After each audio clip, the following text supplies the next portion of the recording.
Beyond the Badge is brought to you by the Edina Crime Prevention Fund.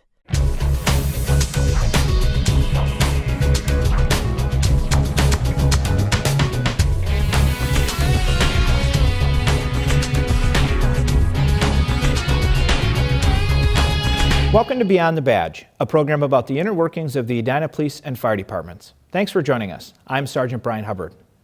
When a person gets trapped in a trench, emergency responders need to get there as quickly as possible. Compromised trenches have a 50% chance of collapsing again, so it's vital that rescuers secure an area. Edina paramedic firefighter Pete Knabley received special training in this area and tells Edina police officer Bo Schoenhard how it could make a difference in saving lives. Bo? Thank you, Brian. I'm out here today at the training facility in the city of Edina with firefighter Pete Knabley. Pete, how you doing this morning? Good. Thanks for having me out today to talk about a very important issue, trench rescue training. What exactly does that entail? We have some specialized trainings at Edina we're uniquely trained to respond to. One of them is trench rescue. So we consider a trench anything that is greater than 4 feet deep and it is deeper than it is wide. So that's something that's an easily collapsible structure, and we have people working in there all the time. Sometimes their own safety measures fail, or sometimes a contractor might be trying to hurry on to the next job and they didn't quite put in a trench box or what they should have. And so we often get called for rescues where the trench collapsed or someone's having a medical problem in the trench. So you mentioned trench box. So you have a similar item here that looks like a temporary equipment to hold the walls of the trench that you guys are working in. But a trench box, as my understanding is, it's that big metal device that they drop into a trench. Kind of looks like a big metal H, is that correct? That's exactly right. You see them all the time when you're driving down the road and you see road crews working, laying a sewer line or something. It's that big thing with two metal sides with the post going across, and they'll use an excavator or something to lower it down in, and that's what protects them from the walls of the trench. If for some reason they didn't put it in and the walls collapsed on them or something like that, then we have to come in and help them out. So we don't carry a trench box. It's too pre-made and made for an exact size of trench. If we get called out, obviously something went wrong and the trench doesn't probably look as nice as it should. So what we do is we build our own from scratch, uniquely shaped to what that trench looks like. So as you can see behind us, we're currently building a trench box around our victim. And then we'll shoot struts across. Prepare to shoot. Mark, here, are you connected? Air's on. Good. Perfect. Yeah, we're good. Go ahead and shoot easy. That'll hold the walls back so we can safely send a rescuer in to excavate that victim out and to remove them from the hole. Okay, you guys got him. He's all yours. I can't do anything more from here. We'll get it. So you mentioned a certain dimension as far as depth and width, but what if it's smaller than that? What do you guys do? So if it's smaller than that, we consider it as safe. If it's only 2 feet deep, we're not worried about the sides collapsing in. If it is wider than it is deep, that's basically just, we consider it a big hole. So a large flat surface. Exactly, and we can simply walk down into there. We can throw ladders down into there, whatever it might be, to go help rescue that person. But we're not, if that angle then would be less than 45 degrees, we're considering that a slope that we can work on and that we're not in danger of collapsing in on us. So your trench rescue training today that you're doing is part of a larger program that you guys have, and we're very unique in Edina with our training for the fire department. What group is that a part of that you guys are training with? So the team that we're training with today is our in-house special operations team. That means we have a select group of our full-time paramedic firefighters at Edina that are part of our own special operations team, uniquely trained to handle some unique situations such as rope rescue, confined space, structure collapse, and then trench rescue. Some of us on that special operations team have chosen to be part of Minnesota Task Force 1. That's a state asset that does those same specialized trainings. There's 5 state assets. It's us, Minneapolis Fire, St. Paul Fire, Rochester Fire, and then Dakota County.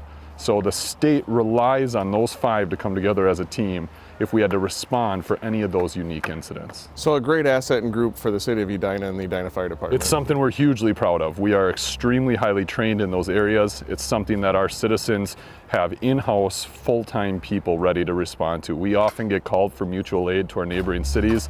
Anywhere from, we've been called to tree trimmers that had medical problems while they're up on their ropes, and those local fire departments aren't equipped to handle it, so we'll get called to workers stuck on a water tower. We've been doing rescues like that. Whether it's a structure collapse or a trench rescue or someone trapped in a confined space, those are things our neighbors would call for our expertise on. And it's nice that we have it right in-house and we're trained. Pete, thank you very much for talking to me today about very important training that you guys are doing here in the city of Edina. Thanks for coming out. Brian, back to you in the studio. Thank you, Bo. The Edina Fire Department is making it easier for contractors who inspect a building's fire safety system, such as sprinkler or fire alarm systems. The department began using software called the Compliance Engine.